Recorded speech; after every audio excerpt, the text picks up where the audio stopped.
మనం మధ్యలో ఆగిపోయాం. ఒకసారి లవ్ ట్రాక్లోకి వెళ్దాం.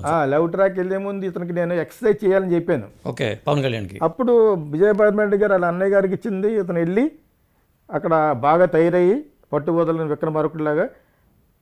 నాకు ఎలా తెలిసిందంటే, నేను కీచురోడ్లు ఇక్కడ భాస్కర్ ప్యాలెస్లో వేసాం. ఇప్పుడు కేర్ హాస్పిటల్ అది. ఇప్పుడు కేర్ హాస్పిటల్ హోటల్ అది. అప్పుడు నేను అక్కడే ఉండేవాడిని. ఎందుకంటే అక్కడ ప్రివ్యూ థియేటర్ ఉంది కింద. Okay, Bhaskar palace. మరి ఎవరికైనా మరి నైజాం అమ్మాయిలంటే ప్రివ్యూ థియేటర్ చూపించాలి కదా. అవును. నా రిలేషన్స్ ఇద్దరు ముగ్గురు మినిస్టర్లు ఉంటే వాళ్ళకి, మినిస్టర్లందరికీ, జక్కంపూడి రామ్మోహన్ రావు గారు, సంగీత వెంకటరెడ్డి మరి రిలేషన్స్. సో వాళ్ళందరికీ షో వేయడానికి దాసరి నారాయణ గారు, చిరంజీవి గారు వేయడం కోసం, చిరంజీవి గారిని పెట్టడానికి కోసం నేను సెపరేట్గా వెళ్ళాను. ఓకే. ఆయన అప్పుడే గ్యాంగ్ లీడర్ షూటింగ్కి వెళ్ళి వచ్చి అంత దుమ్ముతూ ఉండి, నేను సెపరేట్గా ఎంచుకుంటాను గీతా కృష్ణ అని చెప్పి, మీ శిష్యుడు ఉన్నాడు పైన అని తీసుకెళ్ళాడు. ఎవరైనా? పవన్ కళ్యాణ్. ఓకే. ఎక్సర్సైజ్ చేస్తూ వచ్చాడు కిందకి. అప్పుడు రా అయితే ఇద్దరం కలిసి వెళ్దాం, నువ్వు గెస్టులు రిసీవ్ చేసుకుంటూ ఉండాలి నువ్వు అని చెప్పాను. వచ్చాడు. అప్పటికి ఎలా ఉన్నాడు, నేను మీకు చెప్పిన లావుగా ఉన్నది లేదు, ఫుల్ మారిపోయాడు. ఫెంటాస్టిక్ తయారైపోయాడు. నేను దాన్ని బట్టి ఆయనకు ఏమనుకున్నానంటే చాలా పట్టుదల ఉన్న వ్యక్తి అని. ఓకే. సన్నబడిపోవడం కాదు, సన్నబడిన అందంగా ఉన్నాడు. అంత జాగ్రత్త తీసుకున్నాడు అన్నమాట. వాళ్ళ బ్రదర్కి సెపరేట్గా వితౌట్ ఫ్యామిలీకి ఉండేవాడు ఆయన. మీరు విత్ ఫ్యామిలీ ఉండేవాడు జరిగి, కానీ ఫుల్ జిమ్ పెట్టించారన్నమాట ఆయనకి. అందులో ఇతను టర్ఫీజ్ అయ్యాడు అనమాట. పవన్ కళ్యాణ్ అక్కడ ఎందుకు ఎండ్ చేస్తామంటే, దట్ ఈజ్ హౌ ఆ హార్డ్ వర్క్. ఇది కూడా హార్డ్ వర్కే. Reducing your self and losing weight, becoming very handsome, ఇదంతా కూడా హార్డ్ వర్కే కదా. హార్డ్ వర్క్ అండ్ చేతుల మీద కార్లు వెళ్ళటాలు ఇవన్నీ నేర్చుకున్నాడు. మరి మార్షల్ ఆర్ట్స్ ఇవన్నీ నేర్చుకున్నాడంటే, నేను అంతటి పట్టుదల ఉన్న వ్యక్తిలాగా ముందు నాకు అనిపించలేదు, కానీ నిరూపించాడు. అందుకనే ఈరోజు నా హైయెస్ట్ ఇమేజ్ ఉన్న ఇండియన్ యాక్టర్ ఎవరంటే పవన్ కళ్యాణ్.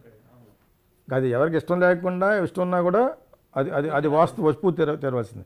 నా లవ్ ట్రాక్ ఏముంది, యాక్చువల్లీ నేను కోకిల సినిమా చేస్తున్న టైంలో ఇంటికి వెళ్ళాను. యాక్చువల్గాను నేను కీచురాళ్ళు వన్ ఆఫ్ ద మీ ఫాదర్ వాళ్ళు మెడ్రాస్లో ఉండేవాడు కదా, మీరు ఎందుకు? మాది మధురైడిపాలెమే. మేము చదువుకున్నంతా అన్నయ్య వచ్చి సైనిక్ స్కూల్లో చదివించారు. నేను 2-3 స్కూల్ మారాను. లైలా పబ్లిక్ స్కూల్, అక్కడే జనార్దన్ మాకు సీనియర్, 1 year సీనియర్, నీలకంఠ వీళ్ళంతా. వాళ్ళందరూ ఎక్కువ కాలం చదివారు. నేను తొందరగా అందులో చూస్తాను, నాకేదో ఒంట్లో బాగోదేందుకు. మళ్ళీ అక్కడి నుంచి తీసుకొచ్చి తాడేపల్లిగూడలో చేర్చాను నేను. వేరే ఇంగ్లీష్ మీడియం ఏదో ఉంటే అక్కడ పెట్టారు. అక్కడి నుంచి కాకినాడ చదివాను ఇంటర్మీడియట్. దాని తర్వాత మెడ్రాస్కి వెళ్ళిపోయాను. మళ్ళీ మెడ్రాస్ క్రిస్టియన్ కాలేజ్ చేరాను. ఇంకా అక్కడి నుంచి నా సినిమా ప్రస్థానం స్టార్ట్ అయింది అనమాట. సినిమా మెడ్రాస్లో జాయిన్ అవ్వడానికి కారణమే అది.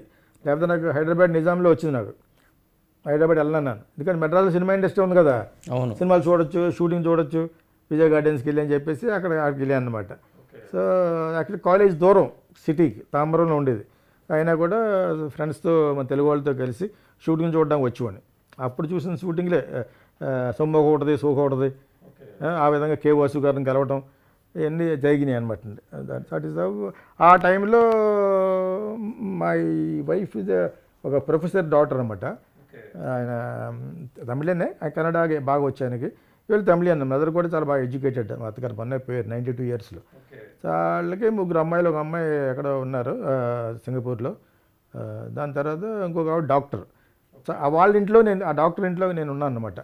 ఉన్నప్పుడు వాళ్ళు I think they might have thought I'm a good person. అంటే నేను నిజంగా అంత గుడ్ పర్సన్ కాదని తెలియదు వాళ్ళకి ఇంకా. సో అది తెలిసి నన్ను ప్రపోజ్ చేశారు. ప్రపోజలే కానీ మీ ఇద్దరు లవ్ అదే నేను చాలాసార్లు చెప్పాను, it's not a pure love అని. దాని తర్వాత నా కోకిల షూటింగ్ నేను ఇన్వైట్ చేశాను, అదేదో గీత్తో సాంగ్ చేస్తాను. దాని తర్వాత అందరం కలిసి use to go for night show అంటే సెకండ్ షో మెడ్రాస్లో. మరి డాక్టర్కి అప్పుడే కదా ఖాళీ.